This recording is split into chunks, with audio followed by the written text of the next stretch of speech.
Halo, ketemu kembali saya Pak Slamet PH. Saya akan menyampaikan sedikit ulasan tentang kompetensi guru. Ya,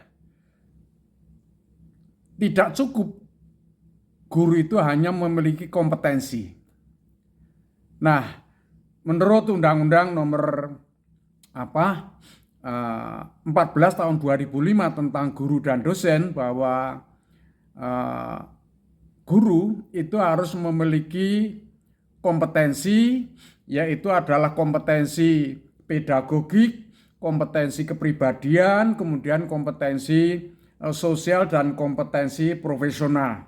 Ini yang ada di pasal 10 Undang-Undang nomor 14 tahun 2005 tentang guru dan dosen. Nah, komentar saya begini ya. Empat kompetensi itu sebenarnya ada yang kurang tepat istilahnya. Ya tidak semuanya harus kompetensi ya.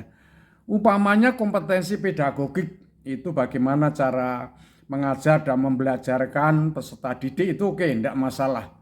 Yang kedua adalah kompetensi kepribadian. Nah ini menurut saya kurang tepat karena kompetensi itu lebih cenderung kepada karakter atau istilahnya nilai, sehingga sebaiknya jangan kompetensi kepribadian tapi kualitas kepribadian ya.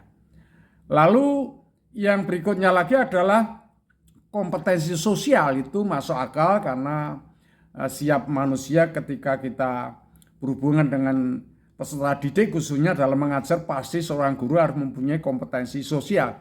Yang terakhir adalah kompetensi profesional. Nah menurut saya kurang tepat ini ya, karena ini sebenarnya kan kompetensi pada bidang keahlian atau mata istilahnya bidang keahlian yang ditekuni ya, apakah matematika, fisika, kimia, sosiologi, antropologi, sejarah dan sebagainya. Ini kan sebenarnya termasuk bidang keahlian.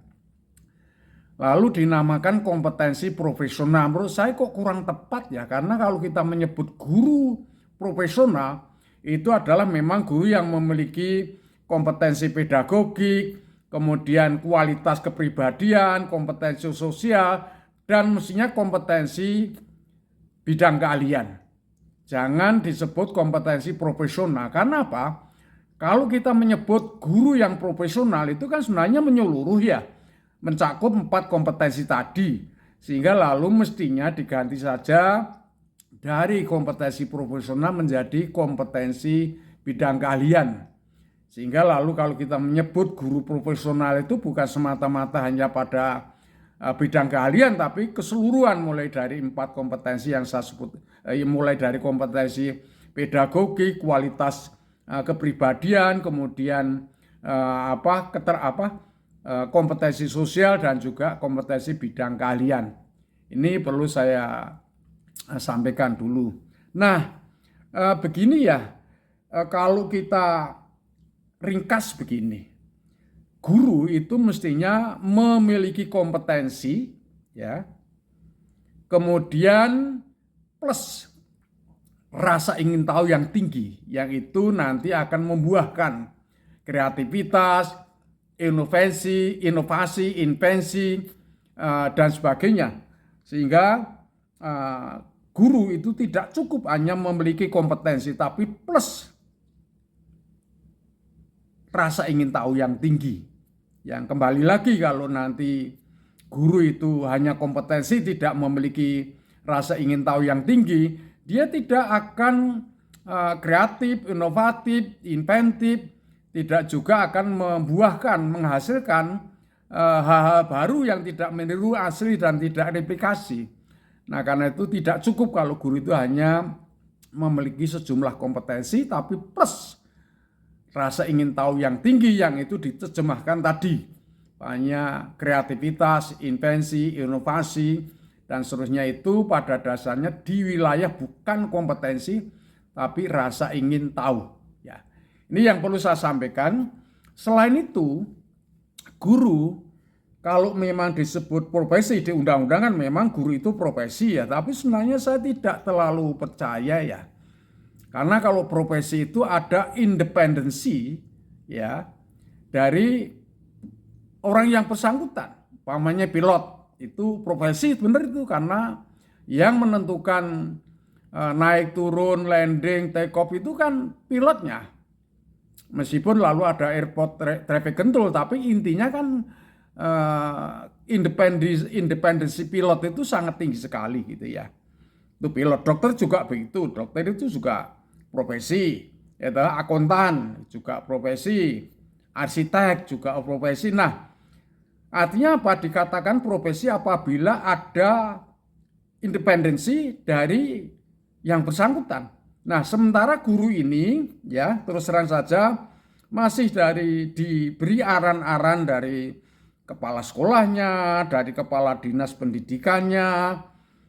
Padahal ini adalah urusan-urusan yang sifatnya sebenarnya bukan profesional tapi administrasi. Nah, sehingga si sang guru itu sebenarnya kalau saya sebut nggak bisa disebut profesi penuh. Tapi kalau saya menyebutnya hanya semi profesi. Karena masih ada intervensi-intervensi dari birokrasi-birokrasi yang sebenarnya itu urusan administrasi. Tetapi untuk profesinya sepenuhnya kan sebenarnya pada guru. Nah, ini saya cermati sampai sekarang banyak pengarahan-pengarahan dari birokrat terhadap pembelajaran yang itu adalah tugas pokok dan fungsi seorang guru.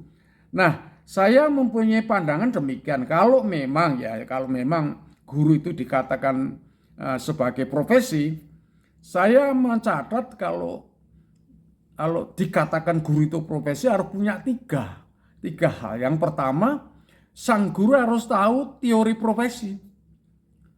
Kalau dokter tahu Anda kan profesinya operasi penyakit dalam jantung, ya dia ahli benar mengenai teori jantung.